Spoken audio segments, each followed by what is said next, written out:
Merci d'être avec nous aujourd'hui sur RCF dans La Force des Différences, une émission en immersion au sein de l'Escale solidaire d'Habitat Humanisme, l'Escale qui est située place d'Alger au Mans. On est avec Brigitte Glon. Bonjour Brigitte. Bonjour Agnès. Aujourd'hui, c'est le jour de l'atelier cuisine avec les passagers de cette escale et également Fabien, votre chef à roulettes, qu'on aura l'occasion d'interviewer pendant cette émission. Brigitte, c'est quoi le sens de ces ateliers ? Pourquoi, tout simplement, organiser des moments cuisine comme ça à plusieurs ? En fait, c'est pour cultiver et asseoir un petit peu ce qui fait l'ADN de nos escales solidaires. En fait, c'est des lieux de rencontre inconditionnels, de pouvoir partager un moment autour de la préparation du repas pour les personnes qui le souhaitent, et puis pour d'autres, venir timidement partager le repas avec nous. Donc c'est ça, en fait, tout l'intérêt. Et Fabien vient une fois par mois, grâce à un appel à projet qu'on a remporté et grâce à l'entreprise Malakoff Humanis. L'escale solidaire, ici, place d'Alger, elle a ouvert déjà il y a quelques mois, ça fait bientôt 1 an. Quel succès, quel retour vous avez auprès des personnes qui participent pour l'instant ? La fréquentation, il y a quand même une belle assiduité. Alors en fait, l'idée, Fabien en parlera mieux que moi, mais c'est vrai que c'est un cours de cuisine qu'on est censé avoir envie de dupliquer à la maison avec des amis. Et en fait, on se rend compte que c'est davantage un moment de partage. On fait ensemble, on écoute Fabien et puis on dresse la table ensemble, on dresse une jolie table et puis on partage autour de saveurs qu'on n'imaginait pas en fait avoir en bouche, quoi. Qui dit cuisine dit évidemment matière première, dit produit qu'il faut travailler. Vous avez un partenariat avec la Banque Alimentaire, si j'ai bien compris. Oui, tout à fait. On a un partenariat avec la Banque Alimentaire, donc qui nous fournit gratuitement des denrées. Donc en fonction de ce qu'il y a dans le frigidaire et dans nos placards, on regarde et on imagine un repas ensemble. On a aussi eu un coup de pouce via un appel à projet du réseau Biocop avec des ateliers aussi cuisine qui nous sont proposés par la Biocop et des produits aussi qu'on peut obtenir. Et grâce à la Fondation Picard aussi, on a pu en fait capter des produits bio issus du maraîchage sartois. Au départ, c'était avec la Biocop et là, tout récemment, c'était avec les jardins de Vaujoubert que ça s'est mis en place. Donc là, on est livré chaque lundi de légumes de saison. Donc c'est vraiment un plus. L'un des piliers d'Habitat Humanisme Sarthe-Mayenne, mais également au niveau national, c'est vraiment d'arriver à faire rebondir les personnes qui viennent vers vous, aussi de valoriser leurs compétences, ce qu'on appelle les talents transverses, si je dis pas de bêtises. En quoi est-ce que des ateliers cuisine, ça s'inscrit là-dedans, justement ? Parce qu'il y a des talents qui s'ignorent, on voit bien en fait dans la dynamique des groupes qui se composent, il y a une personne qui va se dire moi je vais prendre le lead, toi t'as qu'à faire ça, moi je vais faire ça, moi je vais faire le dressage, l'embellissement de la table, moi je vais m'occuper des champignons parce que je sais bien les faire. J'ai le souvenir d'une recette de ma grand-mère. Enfin voilà, il y a des choses qui se révèlent. Après, il y a des gens qui adorent faire la vaisselle, ça existe. Donc voilà, ils font la vaisselle pendant tout le... voilà, ils débarrassent, ils font la vaisselle, tout en parlant, parce que comme c'est une cuisine ouverte, en fait, ça favorise les échanges, ça rend propice tous ces échanges. Les échanges, on a compris, le maître mot, c'est le lien social. Qu'est-ce que ça apporte à tous ces passagers qui viennent ici de pouvoir comme ça échanger sur un thème qui est assez léger, la cuisine, en même temps c'est très rassembleur. Qu'est-ce que ça leur donne au fond ? En fait, ça leur donne qu'on est tous égaux quand on épluche des carottes et des légumes, et à table on l'est tout autant, donc on est complètement on parle d'égal à égal, on est il n'y a pas de patron, de salariés, de chômeurs, on est des hommes et des femmes en fait. Puis ce qui est intéressant, Brigitte, c'est aussi la question de l'inclusion. Ici, Fabien, on va avoir l'occasion d'échanger avec, c'est notre chef à roulettes, on va comprendre un petit peu. Il y a également des personnes en situation de handicap qui viennent. Le message derrière tout ça, qu'est-ce que c'est ? C'est de cultiver l'inclusion au quotidien. On a bien insisté sur le fait que ces ateliers étaient destinés pour partie aux personnes en situation de handicap, parce qu'en fait, il est évident que pour Fabien aussi, c'est très très lourd. S'il y avait un groupe de 6 et que toutes ces personnes étaient en fauteuil, ça serait très compliqué. Donc c'est aussi une richesse de pouvoir mélanger les publics et d'avoir des personnes avec des handicaps différents ou avec 0 handicap. Parce qu'en plus, il y a de l'entraide qui se met en œuvre entre les différents passagers. Donc et puis après, il y a des liens qui se tissent et certains se retrouvent d'un atelier sur l'autre. Merci beaucoup Brigitte. On va maintenant se tourner vers Fabien, notre chef à roulettes, la star de ce jour. Bonjour Fabien. Bonjour Agnès. Est-ce que vous voulez bien vous présenter en quelques mots, expliquer à nos auditeurs d'RCF qui vous êtes et ce que vous faites ici aujourd'hui? Alors moi c'est Fabien Tortevoix, donc en fait je suis cuisinier de métier, j'ai un CAP cuisine et un BEP pâtisserie. J'ai travaillé principalement dans la restauration gastronomique et puis en 2006 donc j'ai eu un accident de la route, un accident de moto où je me suis retrouvé paraplégique, donc paraplégique en fauteuil roulant.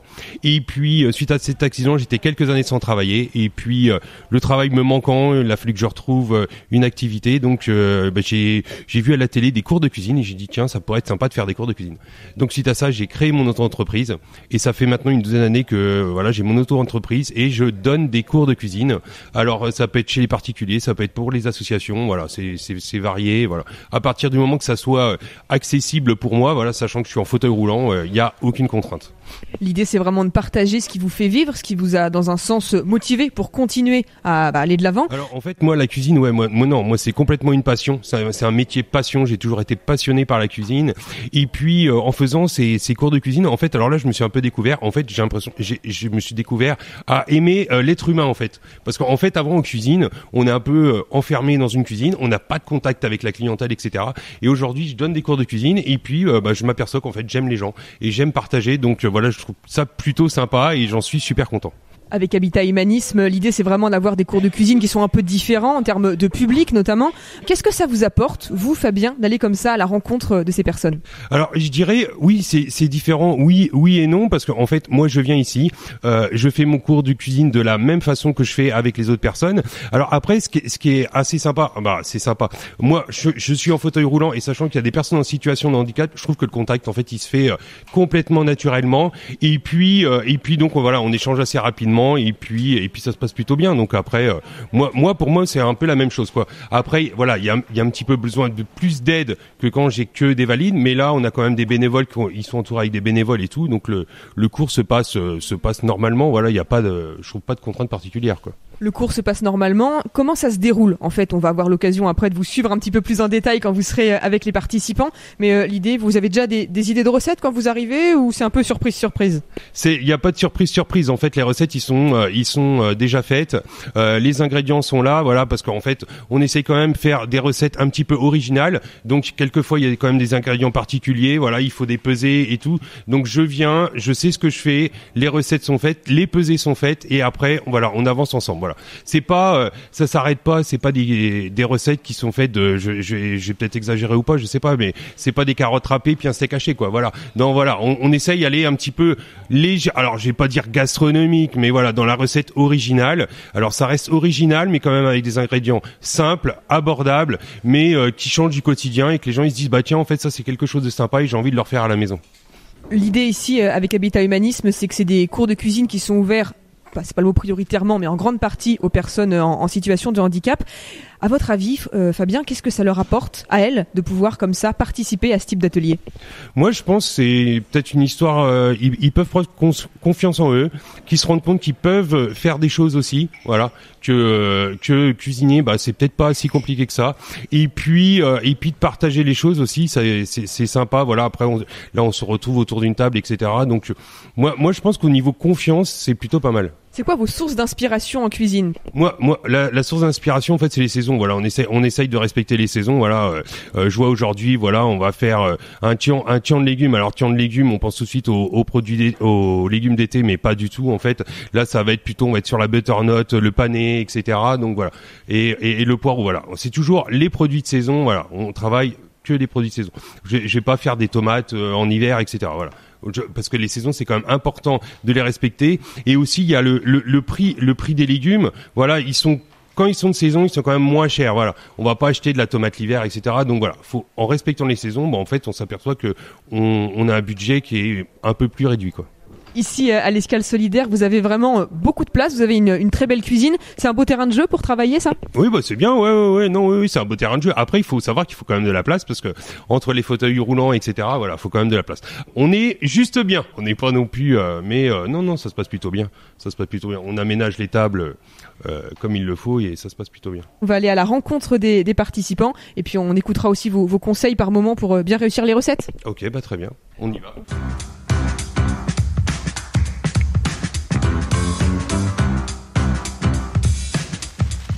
toujours en immersion à l'escale solidaire d'Habitat et Humanisme, place d'Alger, au Mans. On va suivre le cours de cuisine qui est dispensé par Fabien, le chef à roulettes.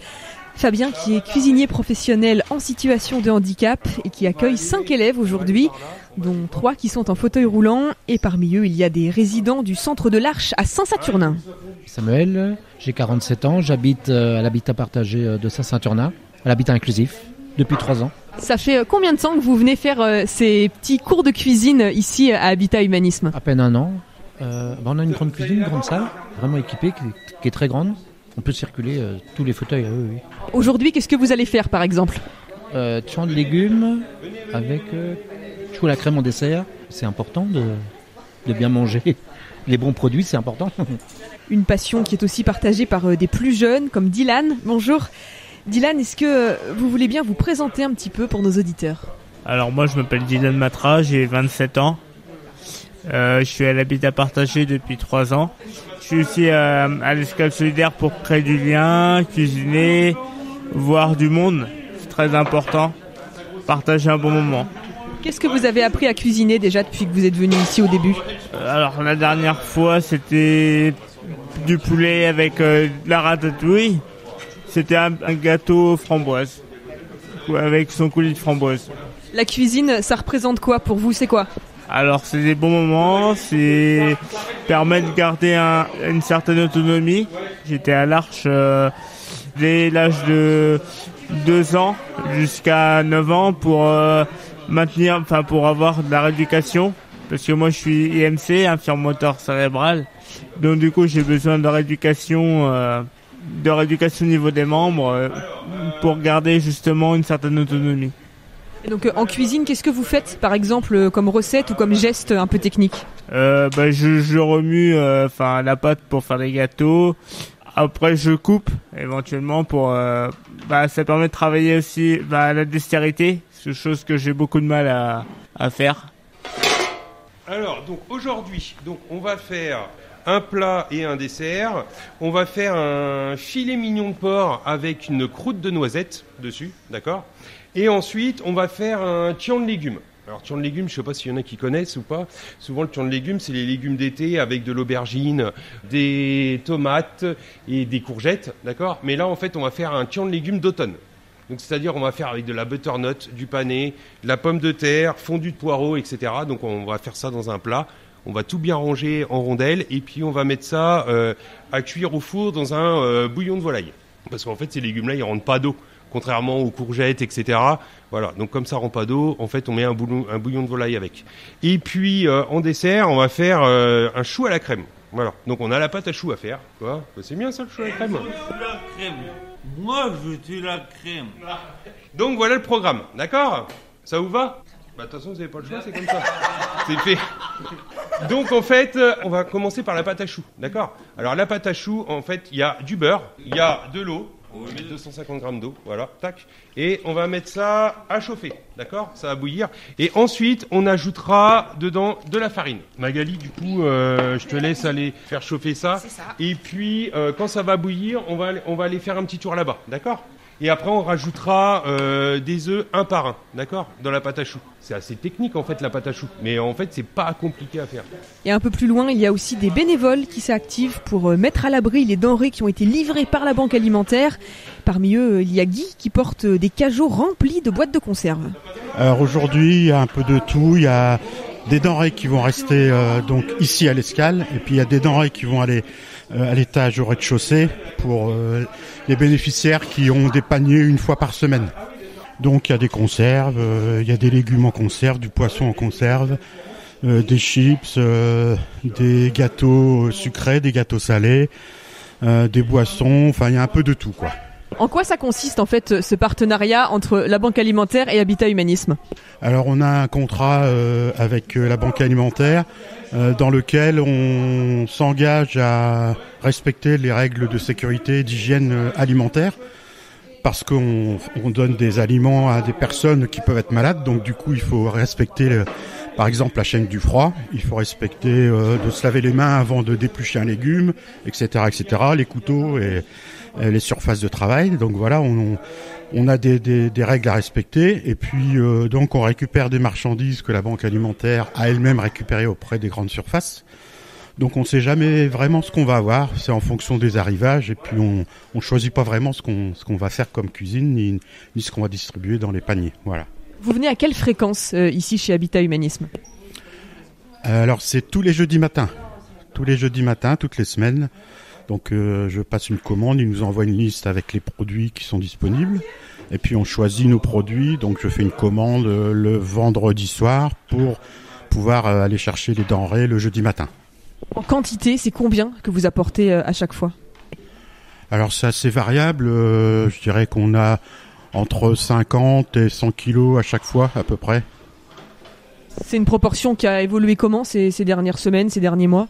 Alors justement avec la banque alimentaire, on s'aperçoit qu'il y a de plus en plus de demandeurs et qu'il y a de moins en moins de produits. Par le fait, les banques alimentaires doivent aussi chercher des fonds financiers pour pouvoir acheter des denrées parce qu'il y a plus suffisamment qui sont donnés par les grandes surfaces par exemple. Et donc nous on récupère ce qui est possible de récupérer, ce qui est invendable commercialement mais qui est encore de bonne qualité, hein. On ne va pas empoisonner les personnes heureusement. Vous Guy, vous avez vraiment 2 casquettes, à la fois bénévole Habitat Humanisme, à la fois bénévole à la Banque Alimentaire. Pourquoi cette suractivité ? C'est fou ça, qu'est-ce que ça vous apporte humainement ? Alors c'est deux activités différentes. En fait, à la Banque Alimentaire, je suis en relation avec les épiceries solidaires. Donc on en a 22 sur le département de la Sarthe. Donc ce sont des personnes individuelles, on va dire. Ce sont les responsables des épiceries solidaires. Par contre, à Habitat Humanisme, c'est du collectif. Hein, donc je rencontre beaucoup plus de monde, il y a beaucoup plus d'échanges. Le lieu est plus restreint, donc c'est plus convivial. Voilà, c'est des activités vraiment complémentaires, on va dire. Complémentaires, mais qui demandent des compétences différentes à chaque fois. Qu'est-ce qu'il faut savoir faire dans un cas comme dans l'autre ? Oui, tout à fait. Oui, il faut savoir s'adapter à la population, par exemple, à Habitat Humanisme, alors que la banque alimentaire, on n'est pas en contact direct avec les bénéficiaires. Donc c'est quand même différent au niveau de l'approche. C'est ce qui fait la richesse de la diversité. J'allais dire justement, Guy, en termes d'échange, en termes de lien social, est-ce que vous avez des exemples de belles rencontres ou d'amitié, de sympathie qui ont pu se tisser comme ça au fil des semaines ou des mois ? Alors effectivement, avec les bénévoles d'Habitat Humanisme, on s'entend très bien. Voilà, j'ai la chance aussi de faire de la gymnastique adaptée avec une collègue qui est aussi bénévole à Habitat Humanisme. Donc on se rencontre régulièrement, 3 ou 4 fois par semaine. Enfin, c'est vraiment des liens assez proches. Et puis avec la direction, c'est pareil. Au niveau d'Habitat Humanisme, on a une direction qui est agréable, j'ai été très bien accueilli et puis ça se passe très bien, on me donne des responsabilités mais pas trop, enfin voilà, on a réussi à adapter à la fois mes compétences et les besoins de l'association. Oui, parce que pour beaucoup d'associations aujourd'hui en France, l'enjeu c'est d'arriver à trouver des bénévoles, des personnes qui donnent de leur temps. Il y a un manque de bras dans beaucoup de structures aujourd'hui. Guy, qu'est-ce que vous diriez à nos auditeurs ou auditrices qui auraient peut-être envie de s'engager mais qui n'oseraient pas franchir le pas ? Alors, oui, j'aurais tendance à dire, il faut oser. Une fois qu'on a essayé, on peut dire, voilà, ça me convient ou ça me convient pas. Mais le plus compliqué, c'est d'oser. Il faut se renseigner. Moi, Habitat Humaniste, je connaissais pas du tout avant de m'engager dans l'association. Vous l'avez découvert comment ? Alors, j'ai découvert par le site internet jeveuxaider.gouv.fr. Voilà, qui est un site qui regroupe les associations de façon à pouvoir rechercher des bénévoles. Donc c'est un site très intéressant aussi. Et donc voilà, il faut aussi discuter avec les responsables parce que dans toutes les associations, il y a des besoins différents, hein, que ça va de porter la caisse de conserve jusqu'à faire de la comptabilité en passant par préparer les denrées. Enfin, Habitat Humanisme, si on fait des repas collectifs, il faut savoir éplucher un légume. Enfin bon, c'est vraiment des compétences diverses et variées. Et puis on fait ce qu'on a envie. Il faut avoir envie. C'est pas une obligation. Si on fait ça par obligation, ça marche pas. Donc il faut prendre du plaisir. Voilà. On a besoin de bénévoles à Habitat Humanisme et à la Banque Alimentaire aussi. Donc venez, n'hésitez pas. Merci beaucoup Guy, merci également Brigitte Glon pour votre accueil aujourd'hui à l'Escale solidaire d'Habitat Humanisme. On rappelle pour nos auditeurs qui ont envie peut-être de découvrir davantage l'émission et les piliers de votre association, on leur donne rendez-vous sur votre site internet et puis ils sont également les bienvenus le jeudi notamment pour découvrir les petits déjeuners qui se vivent à l'Escale. Merci à vous, à bientôt.